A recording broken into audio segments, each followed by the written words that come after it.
आओ स्वागत करते हैं उन खास आत्माओं का जिन्हें ब्रह्मांड ने खुद चुना है। एक टेढ़ी मेढ़ी दुनिया में सबसे खतरनाक चीज जो तुम हो सकते हो वो है साफ होना।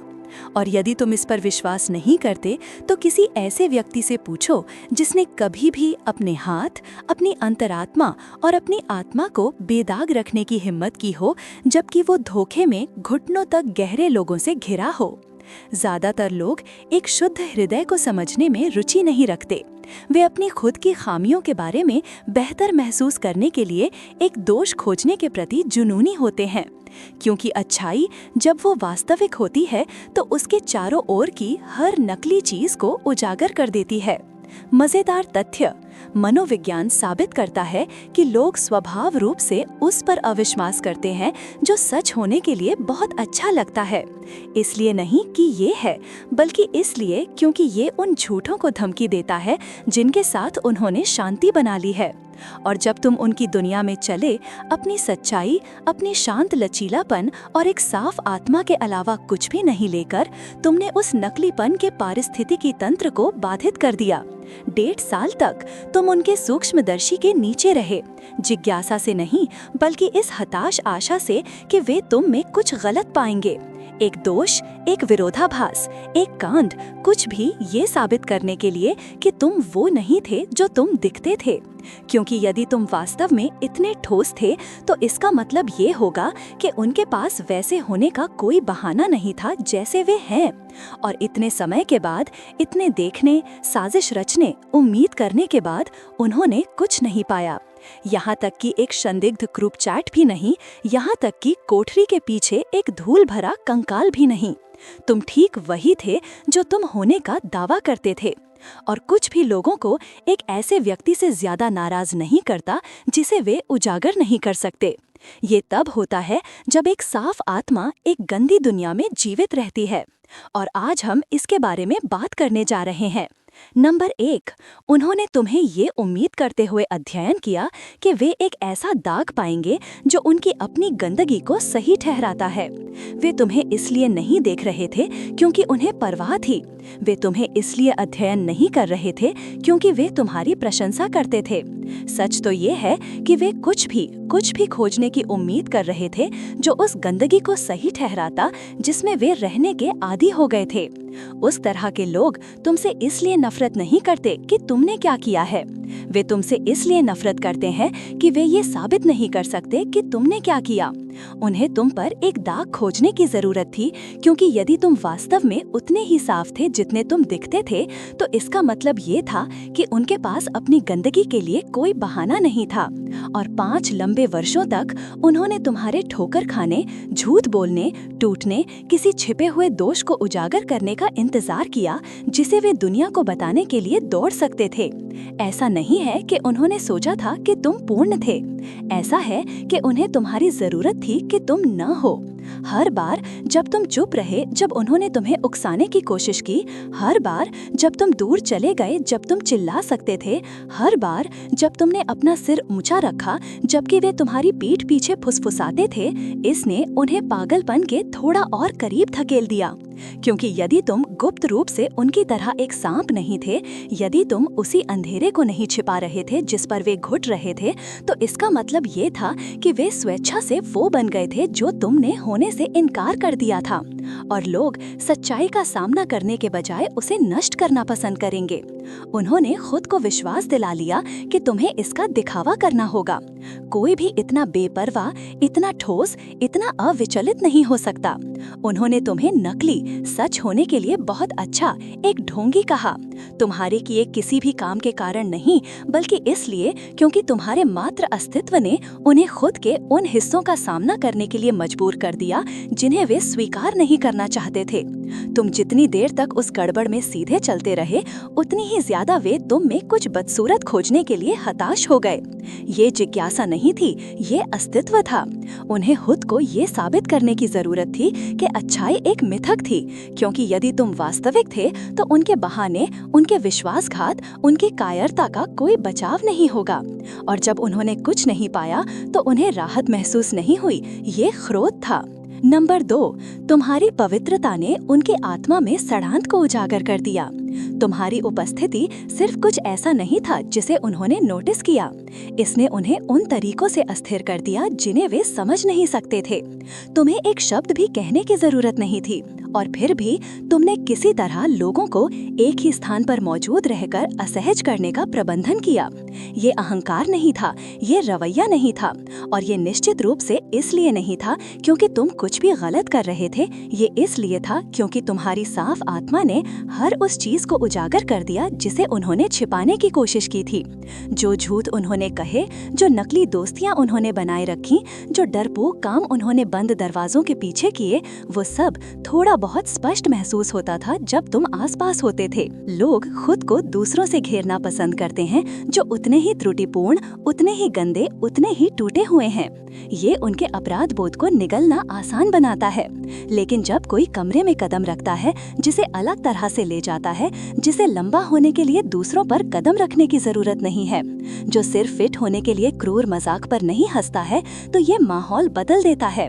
तुम्हें इसका एहसास भी नहीं हुआ, लेकिन तुम्हारी ऊर्जा ने एक आईने की तरह काम किया, और चाहे वे चाहें या ना चाहें, उन्होंने खुद के उन हिस्सों की झलकियां पकड़ी जिन्हें उन्होंने दफनाने की कोशिश की थी।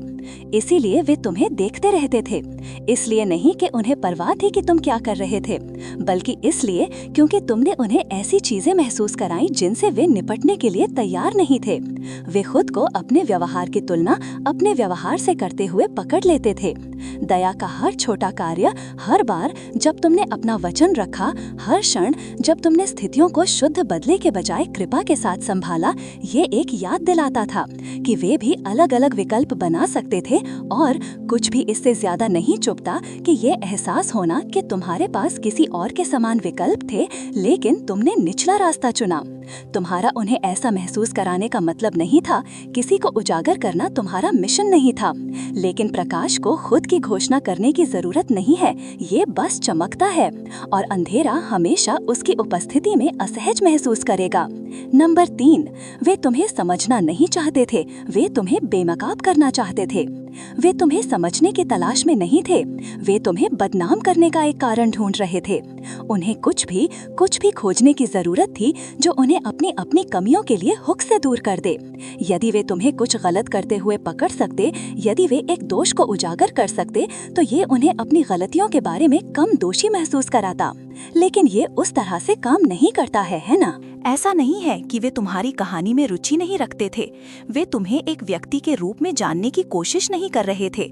वे बस एक उद्घाटन, तुम्हारे कवच में एक दरार ढूंढना चाहते थे जहां वे अपना संदेह रोप सकें और कह सकें, देखो, मुझे पता था कि वे पूर्ण नहीं थे।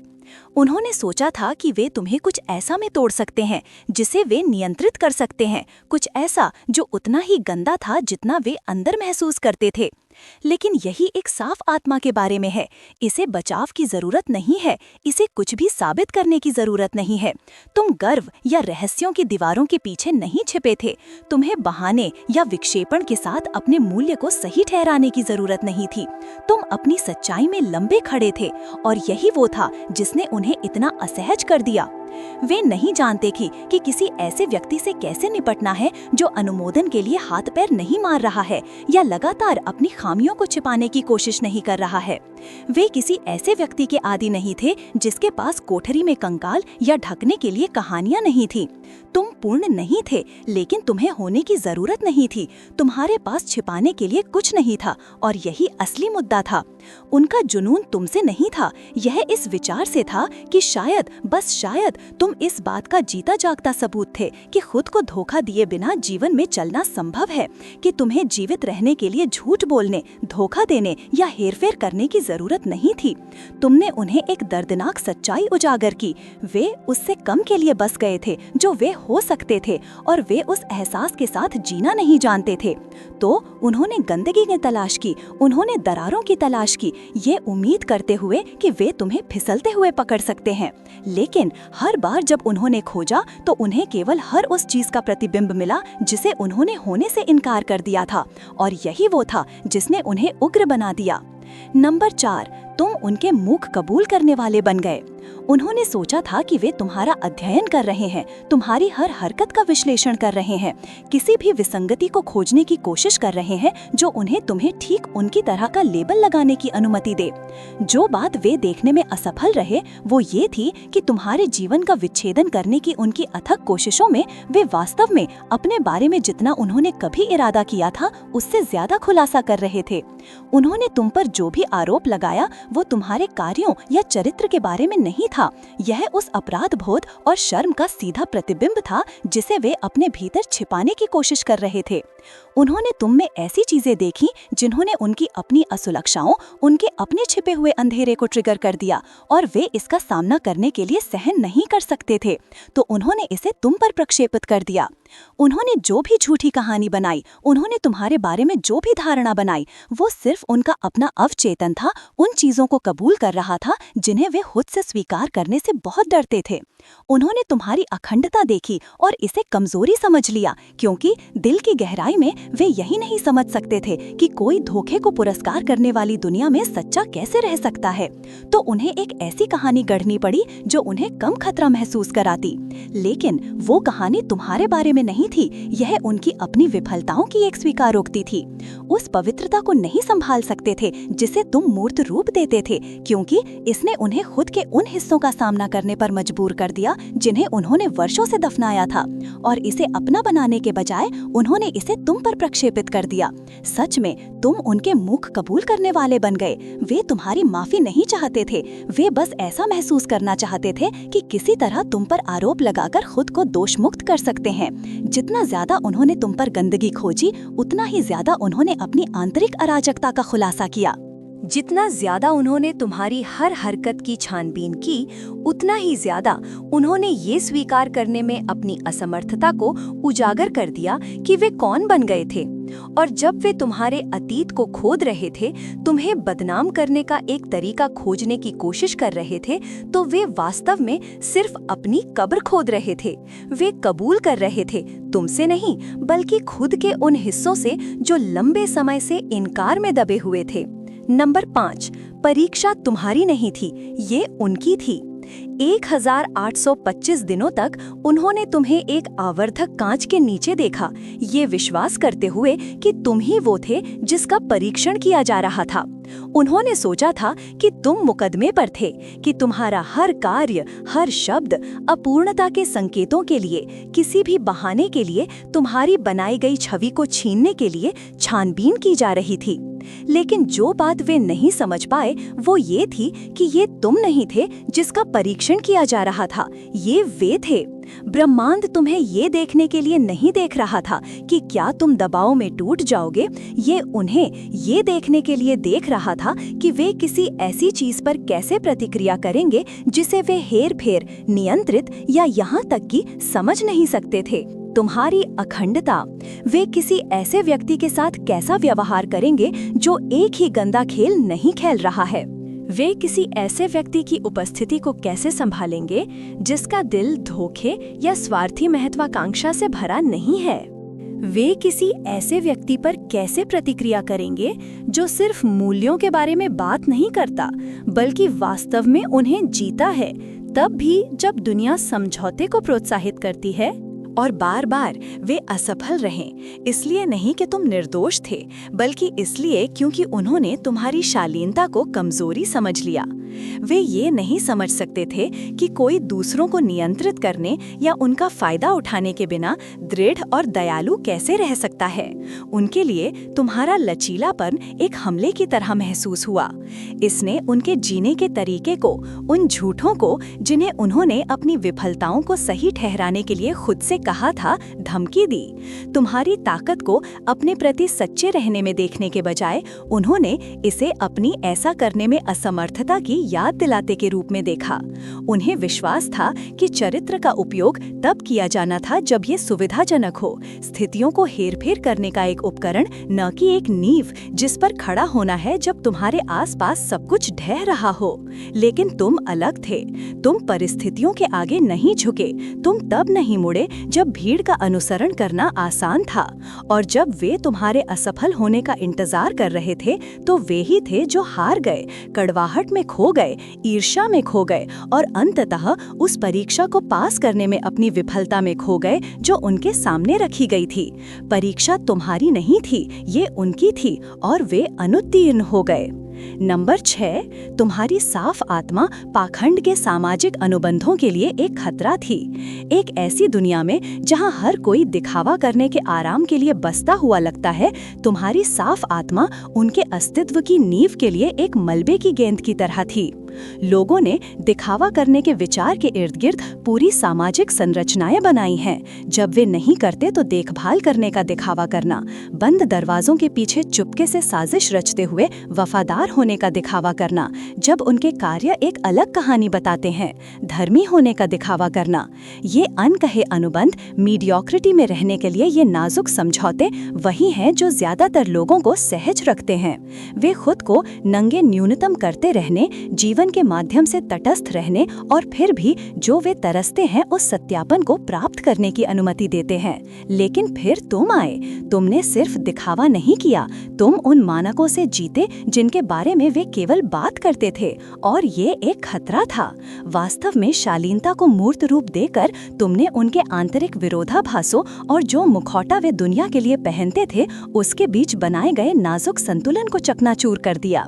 सच्चाई, अखंडता और ईमानदारी के प्रति तुम्हारी प्रतिबद्धता सिर्फ कुछ के लिए प्रशंसनीय नहीं थी, ये उनके लिए असहज थी, क्योंकि इसने उन झूठों को उजागर कर दिया जिन्हें वे जीवित रहने के लिए आवश्यक मानने लगे थे। तुम सिर्फ खेल खेलने के लिए नहीं दिखा रहे थे, तुम दिखावा नहीं कर रहे थे कि सब कुछ ठीक है जब ये नहीं था।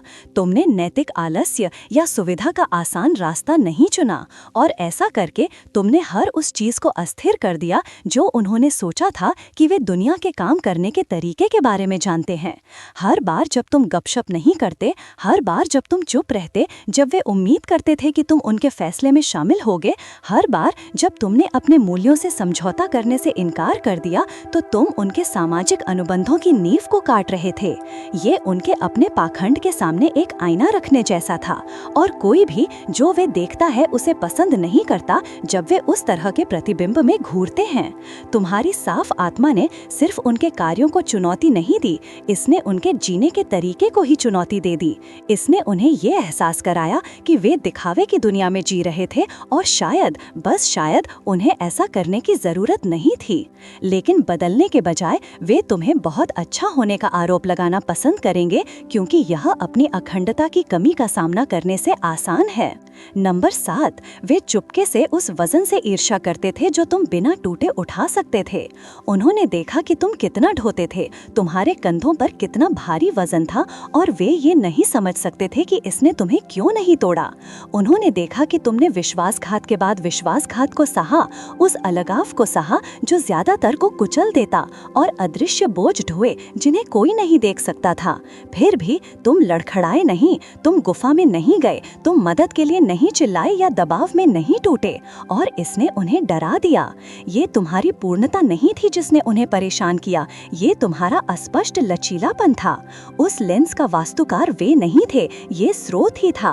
तुम देखो, जितना ज्यादा उन्होंने जूम इन किया, उतना ही ज्यादा उन्होंने तुम्हें अपने स्वनिर्मित सूक्ष्मदर्शी के नीचे जांचा, उतनी ही स्पष्ट तुम्हारी दिव्यता बन गई।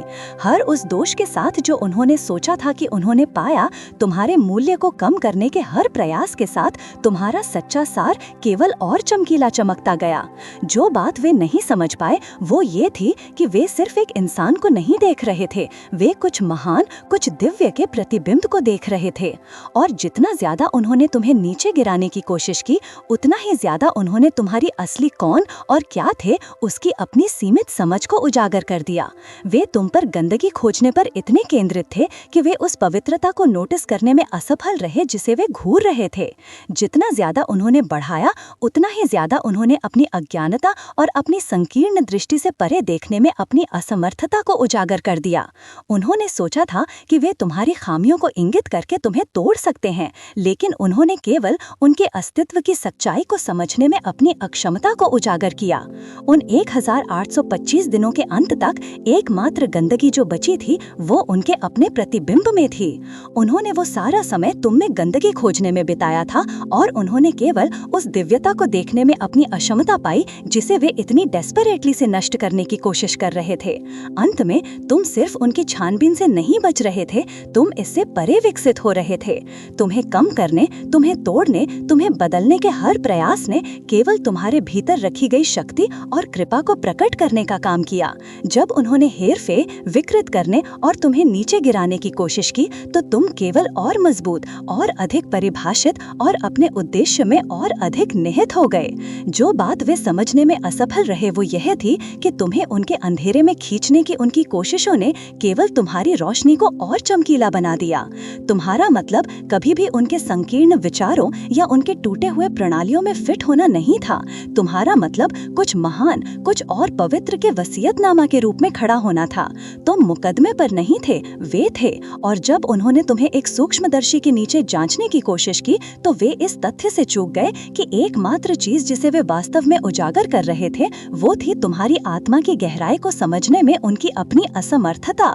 तो उन्हें अपने जीवन के अध्यायों पर पीछे मुड़कर देखने दो, उन्हें उन वर्षों पर प्रतिबिंब करने दो जो उन्होंने तुम्हें कम आंकने में बिताए। जब वे कहानी को फिर से लिखने की कोशिश करेंगे तो तुम्हारा नाम वो होगा जिसे वे छोड़ देंगे, इसलिए नहीं कि तुम महत्वहीन थे, बल्कि तुम्हारी उपस्थिति उनके सामने काफी चमकीली चमकती थी।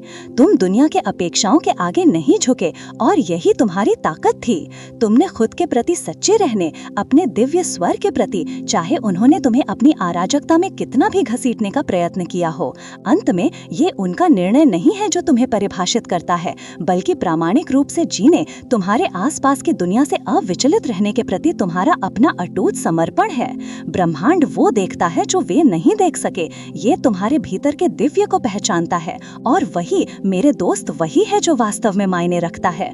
तुम यहाँ किसी के सांचे में फिट होने के लिए नहीं हो, किसी के सूक्ष्मदर्शी के नीचे रहने के लिए नहीं हो।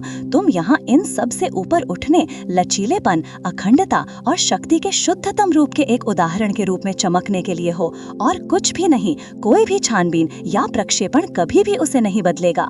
यदि यह संदेश तुम्हारे साथ प्रतिध्वनित हुआ, यदि तुमने उस मान्यता की चिंगारी को गहरा महसूस किया, तो हम यहाँ जो ज्ञान शेयर करते हैं उसे न छोड़ें। उस सब्सक्राइब बटन को दबाना जरूर, ताकि तुम कभी भी शक्तिशाली अंतर्दृष्टि का एक क्षण न छोड़ सको जो तुम्हें बढ़ने, विकसित होने और अपनी सच्चाई में दृढ़ रहने में मदद करता है। यदि तुमने इस वीडियो को प्रभावशाली पाया तो इसे एक थम्स अप दें, क्योंकि तुम्हारा समर्थन मायने रखता है। और इस ज्ञान को सिर्फ अपने तक ही सीमित न रखें, इसे दूसरों के साथ शेयर करें जिन्हें इसे सुनने की जरूरत है। उन्हें बताएं कि वे भी जितने वे महसूस करते हैं उससे कहीं ज्यादा शक्तिशाली हैं। और यदि तुम्हारे पास विचार, प्रतिबिंब या प्रश्न है तो उन्हें नीचे टिप्पणी में छोड़ दें। मुझे तुम्हारा दृष्टिकोण सुनना अच्छा लगेगा। हम समान विचारधारा वाली आत्माओं का एक समुदाय बना रहे हैं जो समझते हैं कि हम यहाँ कुछ बड़े, कुछ महान के लिए हैं। साथ में हम उठते रहेंगे। तो आगे बढ़ो, सब्सक्राइब करो, लाइक करो, शेयर करो और कमेंट करो। चलो इस ऊर्जा को फैलाएं और सामूहिक कंपन को बढ़ाएं, क्योंकि तुम्हारी आवाज मायने रखती है और ये यात्रा अभी शुरू हो रही है। चमकते रहो।